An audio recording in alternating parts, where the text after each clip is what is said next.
చాలా వరకు అయితే విగ్రహాలు అనేది చాలా వరకు చాలా అందంగా ఉన్నాయి. ఇంకోటి మెయిన్లీ చెప్పబోతున్నానంటే ఇక్కడ ఆల్రెడీ కలరింగ్ అవ్వకముందు షూట్ చేయడం అయితే జరిగింది.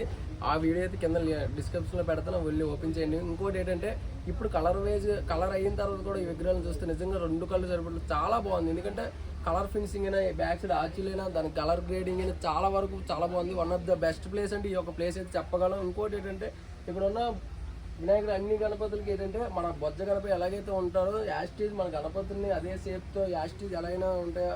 ఇంకోటి ఇక్కడ మెయిన్లీ వీళ్ళకి హైలైట్ ఏంటంటే ఈ యొక్క వినాయకుడికి కళ్ళు అనేది చాలా ఫినిషింగ్ అనేది చాలా బాగుంది. ఈ యొక్క విగ్రహాన్ని అయితే చూడండి, కళ్ళు ఫినిషింగ్ అయితే రియల్టీగా ఆ యొక్క గణపతిని చూసేటట్టు అయితే ఉన్నాయి. ఇక్కడ ఉన్న విగ్రహాలన్నీ ఆల్మోస్ట్ నాకైతే చాలా బాగా నచ్చాయి.